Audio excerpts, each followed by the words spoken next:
بسم الله الرحمن الرحيم. الحمد لله، الصلاة والسلام على رسول الله صلى الله عليه وسلم. برمسة غيني كتاب الواجبات المتحتمة المعرفة سن ارسل ما فارج الرا إن قد الأصول الثلاثة ما تدري جو برني هندي سدين براتون ديك أما تاتي سمان يقال أمو كتابنا كون الركايمه hundee sadeen barachuun dirqama taate addeessuu keessatti yookaan ibsuu keessatti yookaan bayyansuu keessatti kaayamaadhaa jenna.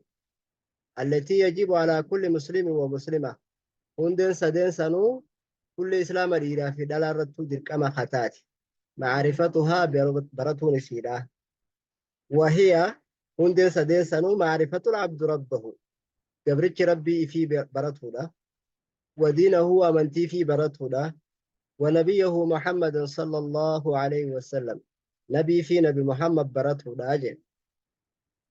فإذا قيل لك وبسين جامه قرن نسخة فإن قيل لك نجا يوسين جامه من ربك ربي كأن نقوسين جامه فقل ربي الله الذي رباني ربي يا الله خأومين قدس خته وربى جميع العالمين بنعمته.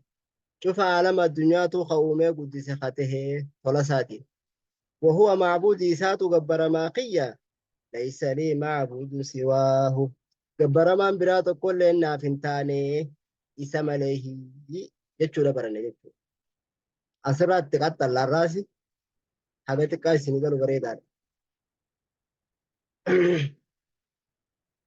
حاجتك كشا إسيني تفتحوا بريدار يو إسيني تقدتي أما سيسميرا إسيني قالوا تا ها. وإذا قيل لك يا علمنا ما هو سنجان ما دينك أمنتين تيمالين هبو سنجامي فقل جئيني ديني الإسلام دينك يا إسلام ما دجيني. وإذا قيل لك وقا سنجامي ما دينك أمنتين تيمالي دينك مالي يوبو سنجامي فقل جئيني ديني الإسلام دينك يا إسلام ما دجيني جي. إسلام ما جتشون سنو وهو الاستسلام لله ربي فوق نموده. وهو الاستسلام ربي فوتموده لله ربي فوتموده بالتوحيد إسدوك جوم سودان ربي فوق نموده. والانقياد له ربي فوتموده بالطاعة قالي سابودان أجج ربي جل فوتموده أجي. والبراءة من الشرك وآله شركي فيه والبراءة قل الله دا من الشرك شركي را قل الله دا وأهله آل شركي الراهس قل الله دا أجي. إسلام ما يجتم مالك لم تقل سنجير. وهو الاستسلام لله بالتوحيد والانقياد له بالطاعة والبراءة من الشرك وآله أكن أفاني الرقبة تقبل. وإذا قيل لك يقاس جامع علمنا ما دينك أمنتين تمالي دينك مالي وقوس جامع فقل جئيني ديني الإسلام دينك يا إسلام ماذا. وهو الاستسلام لله إسلام ما سنو ربي فوق نمودا. وهو الاستسلام بوتمودا لله ربي بالتوحيد إسدوك جوم سودان والانقياد له ربي فوق نمودا أماس يخار ربي بوتمودا بالطاعة قالي ساقودان. والخلوص من الشرك وآله جاقرين نسخدا هنمو والبراءة جاء تقم معنا نسادا. والبراءة في والخلوص تقوم والخلوص قل الله دا والبراءة قل الله دا من الشرك شرك را قل الله دا وأهله آل شرك تراهس قل الله دا أجي الرخن يوقف النبريدا. وإذا قيل لك سوء تقبل يوسين جامع يا المنما حبوسين جامع ما دينك أمنتين تمال فقل جئيني ديني الإسلام دينك يا إسلام ماذا.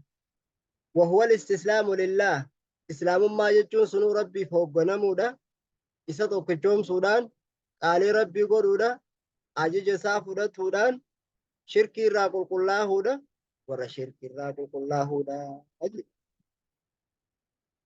waaqi'aa waa'ee istihzaa diin irratti godhuun qabdu kan zamana dhiyoo kana keessa argame tokkootu jira nama tokkootu du'ee qabrii qotanii awwaala irra jiran osoo niif awwaala irra jiranii namni lama gaaffii wal gaafate tokko milishaadha tokko immoo nama hizbii hawaasuma kana hogguu kana gurbaan kaan kuni mena gaafadhu jeen milishtichini numa beeka gaafii tan garuu inkaaraa fi istihzaa godhuudhaaf karaarraa maqee ifi taphachuu jiraata hogguu kana duuba maal jeen mee gaafii na gaafadhu jeen gurbaan kaan kuni gaafii gaafate man rabbuka jeen rabbiin kee eenyu jee gaafate gurbaan ni deebisee fi wamaa diinuka jeen diin kiyya islaamummaa jeen ni deebisee fi waman nabiyyuka jee gaafate ammaas ni deebiseef haa dabareedhaan ana na gaafadhu jeen amma gurbaan milishtichaa kun hogguu kana ciise hogguudhaan ifinni ciisu laajii keessa qabrii namaa taqotanii keessatti awwaala gaggeessu deeman keessa hogguudhaan ifinni ciisu man rabbukaa jeen xaqilaayi ministeeri jeen gaafa sanballa isaatu jira xaqilaayi ministeerii jeen wamaa diinuka jennaan seera isaatii jeen seera biyyaatii jeen waman nabiyyuka jennaan bulchaa aanaatii jeen subhaanallah